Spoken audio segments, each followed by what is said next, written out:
दोस्तों, अमीर बाप का लड़का जिस सब्जी वाले को गरीब समझकर सबके सामने बेइज्जती कर रहा था और कह रहा था, तुम जैसे लोग हमेशा हम जैसे पैसे वालों के गुलाम रहोगे।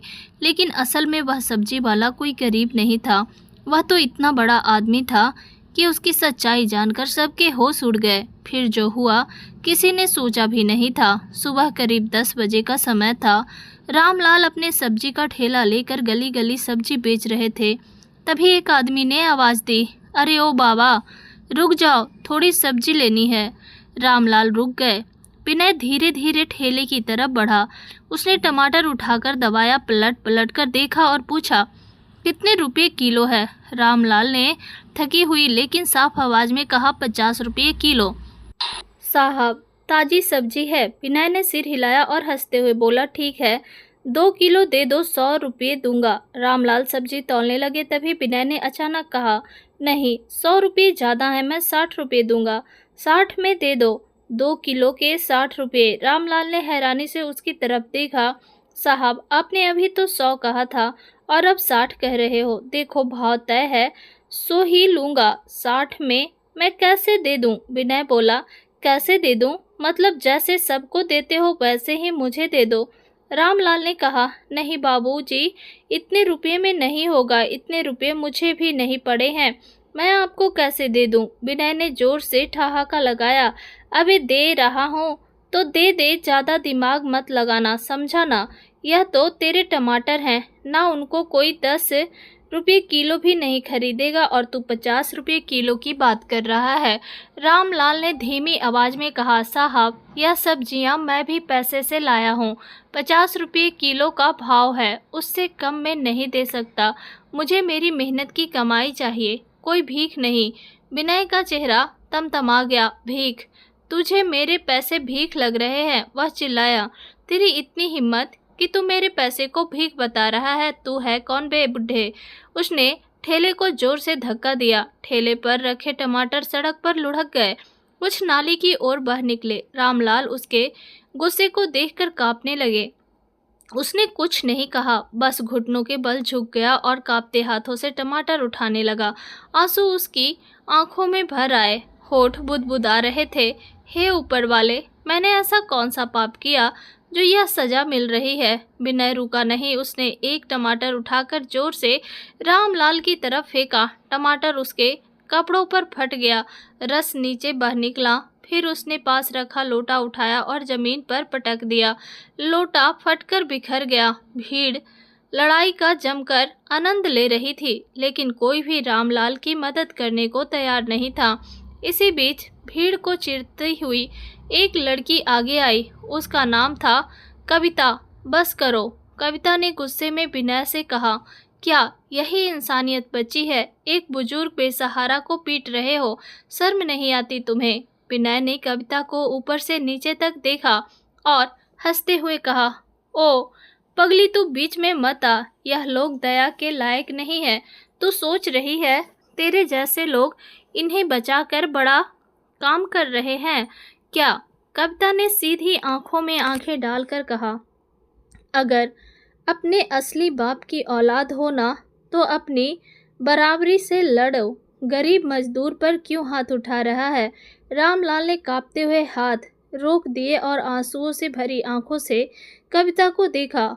कविता ने पर्स से पैसे निकाले और ठेले पर रखते हुए कहा, बाबा, ये लो तुम्हारी बेकार हुई सब्जी के पैसे, आप इनसे और सब्जी खरीद लेना। रामलाल ने धीमी आवाज में कहा, नहीं बिटिया, कोई बात नहीं, जब नसीब में ही धक्के लिखे हों तो कोई क्या कर सकता है? विनय ने जाते जाते झर उगला, दुनिया पैसों से चलती है बुढ़े, और तेरे जैसे लोग हमेशा पैसों के नीचे दबे रहेंगे। रामलाल ने सिर झुका लिया। उसके होठ कांपे और उसने फुसफुसाकर कहा, बेटा, यह तू नहीं, तेरे पैसों का नशा बोल रहा है।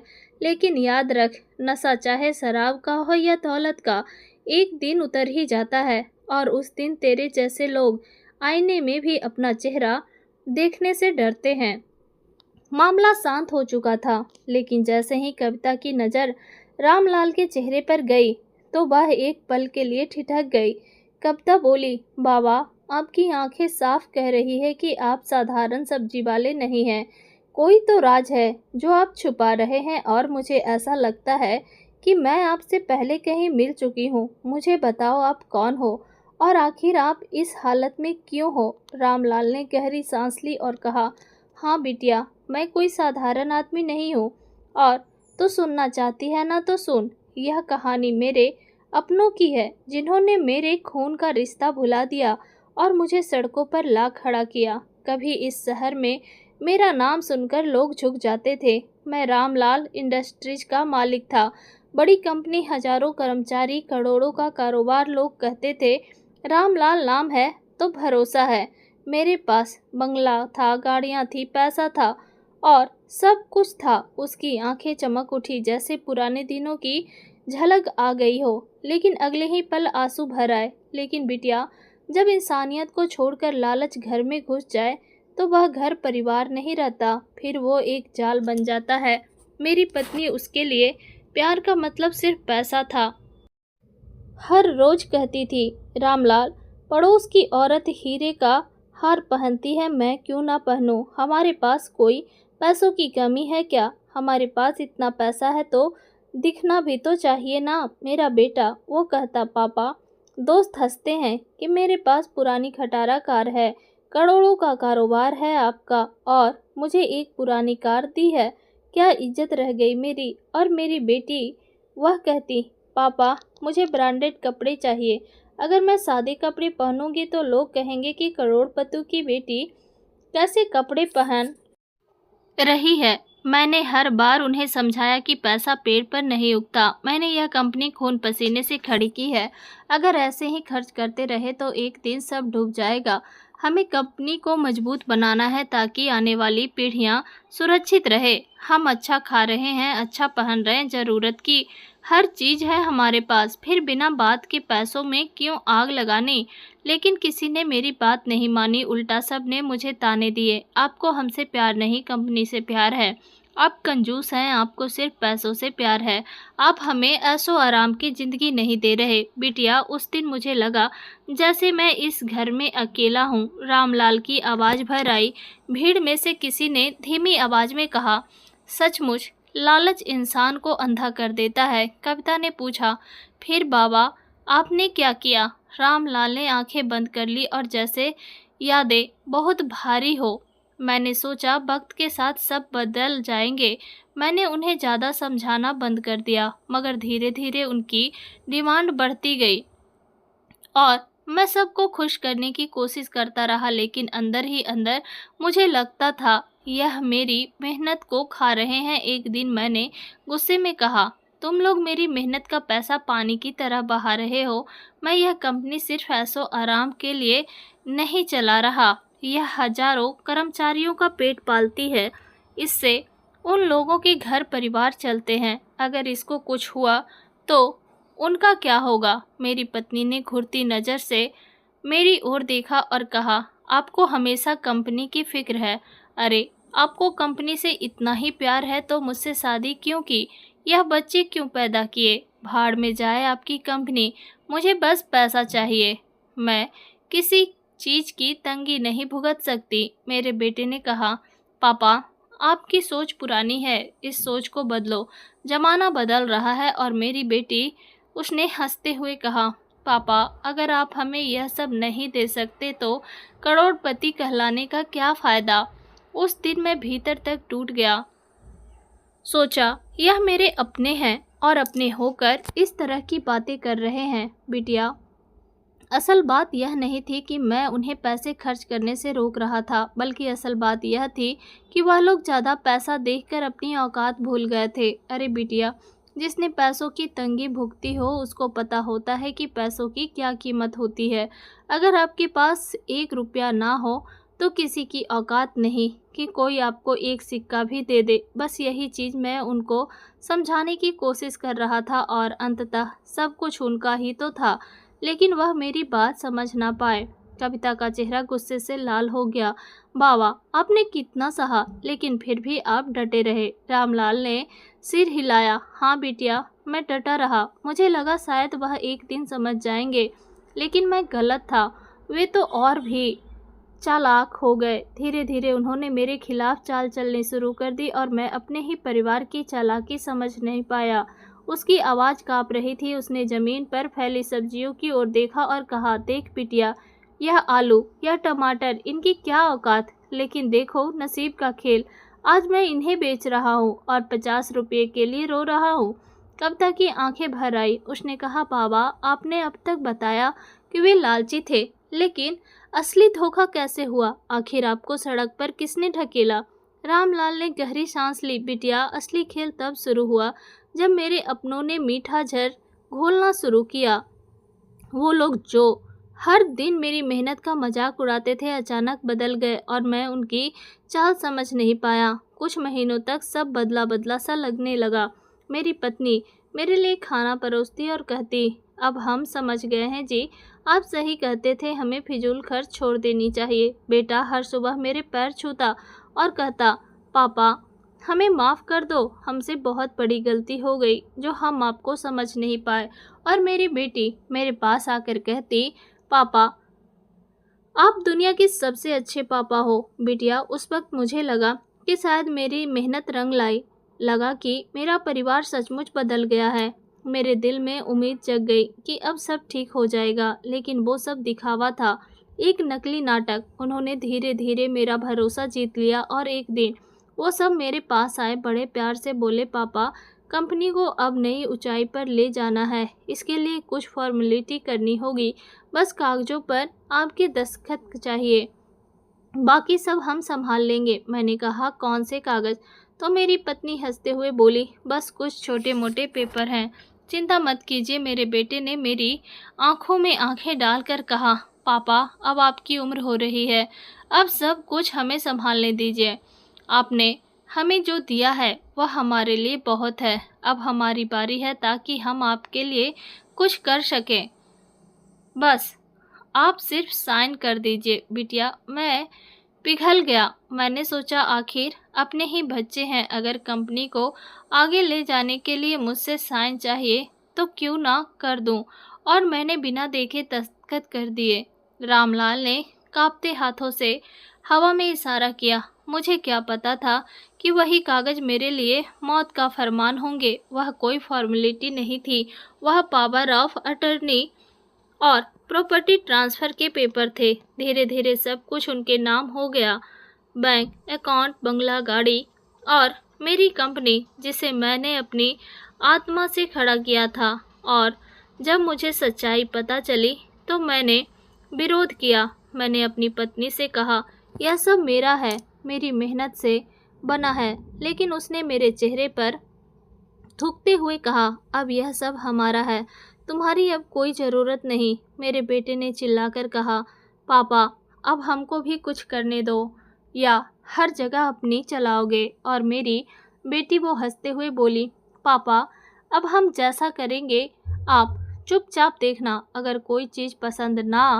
आए तो भी बस बीच में दखल मत देना। मैंने कभी ज़िंदगी में नहीं सोचा था कि वह लोग इस तरह का घटिया काम भी कर सकते हैं। अरे भला इस दुनिया में कौन सी ऐसी औलाद है जो ऐसा काम कर सकती है, और कौन सा बाप अपने बच्चों के लिए बुरा सोचता है। हर बाप अपनी औलाद को खुश रखने के लिए दिन रात मेहनत करता है, पूरी उम्र कमाता है, बस इसलिए कि उसकी औलाद खुश रह सके। खुद भूखा सो जाएगा लेकिन अपने बच्चों का पेट पहले भरेगा। लेकिन औलाद उनके संघर्ष को नहीं देखती, बस उसको मौज मस्ती चाहिए, पैसा चाहिए, भले ही उनको यह ना पता हो कि इस पैसों को कमाने के पीछे कितनी मेहनत की गई है। और फिर उस दिन मुझे एहसास हुआ कि सबसे गहरा जख्म अपने ही देते हैं। फिर अचानक कविता ने रामलाल का चेहरा बड़े गौर से देखा। उसका दिल काँप सा गया। वह धीरे से बोली, बाबा क्या आप वही रामलाल हैं जिन्होंने एक आदमी अमित की मदद की थी जब उनकी कंपनी बर्बाद होने वाली थी, और आपने उनको पैसे देकर कंपनी को बर्बाद होने से बचाया था? रामलाल ने टूटी आवाज़ में कहा, हाँ बिटिया, वही हूँ मैं, वही रामलाल। लेकिन तुमको कैसे पता कि मैंने किसी अमित की मदद की थी? कविता ने कहा, मैं उनकी ही लड़की हूँ। आपने हमारी मदद की थी जब हमारा बुरा वक्त चल रहा था। सभी ने मेरे पापा की मदद करने से मना कर दिया था, लेकिन उस वक्त सिर्फ आप थे जिन्होंने हमारी मदद की थी। जब तक मेरे पापा थे आपका बहुत एहसान मानते थे और आपका वह एहसान आज भी हमारे सर पर है। मैं आपसे वर्षों पहले एक शादी में मिली थी, तब मैं बहुत छोटी थी और मैंने आपको वहाँ देखा था। जब तक पापा थे आपका बहुत जिक्र किया करते थे, लेकिन आज आपको इस तरह देखकर मेरे पैरों तले से ज़मीन खिसक गई। फिर कविता ने रामलाल से कहा, बाबा आप अकेले नहीं हैं, मैं आपके साथ हूँ और जिन लोगों ने आपको धोखा दिया है वह अपने कर्मों की सज़ा ज़रूर पाएंगे। रामलाल ने भारी आवाज़ में कहा, बिटिया सच तो यह है कि मैं कानूनी लड़ाई लड़ ही नहीं पाया। सोचा लड़ूंगा भी तो किसके लिए, आखिरकार शव उन्हीं को तो मिलना है। लेकिन मैंने यह कभी नहीं सोचा था कि हालात इतनी गिर जाएगी कि मेरे ही खून मुझे इतनी बड़ी सज़ा देंगे। कविता ने कहा, आप अकेले थे इसलिए हार मान बैठे, लेकिन अब मैं और मेरा दोस्त रोहित आपके साथ है। वह वकील है, मैं उससे बात करती हूँ, हम कंपनी के रिकॉर्ड निकलवाएंगे। अगर सच में उन्होंने साइन धोखे से करवाए हैं तो उसका सबूत मिलेगा। उस रात कविता ने रोहित को सब कुछ बताया। रोहित ने वादा किया कि वह रजिस्ट्रार ऑफ कंपनीज से कंपनी का पूरा रिकॉर्ड निकलवाएगा। कुछ दिन बाद जब फाइलें उसके हाथ में आई तो सच्चाई सामने आने लगी। रोहित ने कहा, कविता खेल बहुत बड़ा था लेकिन पूरा नहीं हुआ। रामलाल जी के नाम पर अब भी 55% मास्टर शेयर दर्ज है। यह शेयर कानूनन ट्रांसफ़र नहीं हो सकते। उसके परिवार ने कोशिश तो की, लेकिन नियमों की वजह से रजिस्ट्रेशन पूरा नहीं हो पाया। इसी वजह से वे आज तक इधर उधर भटक रहे हैं कि कंपनी को पूरी तरह अपने नाम करा लें। कविता की आंखें चमक उठी। मतलब रामलाल अब भी असली मालिक हैं? हाँ, रोहित ने कहा, लेकिन यह सड़क पर कह देने से नहीं होगा। हमें कोर्ट में दावा करना होगा, मीडिया को भी बताना होगा ताकि सच्चाई सबके सामने आए। फिर वही हुआ, अदालत में मामला पहुंचा। रामलाल साधारण कपड़ों में मगर मजबूत इरादों के साथ खड़े थे। सामने पत्नी और बच्चे शानदार कपड़ों में मगर चेहरे पर घबराहट साफ थी। जज ने दस्तावेजों की जांच के बाद फैसला सुनाया, कंपनी के असली मालिक अब भी श्री रामलाल हैं। धोखे से किए गए सारे ट्रांसफर अमान्य हैं। कोर्ट तालियों से गूंज उठा। मीडिया की हेडलाइन बन गई, सब्जी वाले से फिर उद्योगपति, सच की ऐतिहासिक जीत। फैसले के बाद रामलाल ने अपने बच्चों से कहा, बेटे मैंने कौन सी कमी छोड़ी थी, दौलत नाम इज्जत सब तुम्हारे कदमों में रख दिया, फिर भी तुमने मुझे धोखा दिया। बच्चे कभी बुरे नहीं होते पर लालच उन्हें गलत राह पर ले जाता है। माँ बाप बुरे नहीं होते, उनकी इज्जत करना ही सबसे बड़ा धर्म है। बेटे ने सिर झुका लिया। बेटी रोने लगी। कविता दरवाजे पर खड़ी थी, आंखों में आंसू लेकिन चेहरे पर सुकून। यह कहानी पूरी तरह काल्पनिक है। इसका उद्देश्य केवल प्रेरणा और सीख देना है, लेकिन इसका संदेश बिल्कुल सच्चा है। जब लालच इंसान पर हावी हो जाता है तो सबसे गहरे जख्म अपने ही देते हैं। पैसा चाहे कितना भी हो जाए, वह कभी भी माँ बाप की इज्जत और इंसानियत से बड़ा नहीं हो सकता। याद रखो, असली दौलत प्यार, सम्मान और ईमानदारी में होती है, ना कि सिर्फ पैसों में। अब आप बताइए, अगर आपके पास पैसा हो और परिवार पर प्यार और इज्जत दोनों का चुनाव करना पड़े तो आप क्या चुनेंगे? नीचे कमेंट में हमें ज़रूर बताइए। अगर आपको यह कहानी पसंद आई हो तो लाइक और सब्सक्राइब करें और अपने दोस्तों के साथ शेयर करना ना भूलें। धन्यवाद।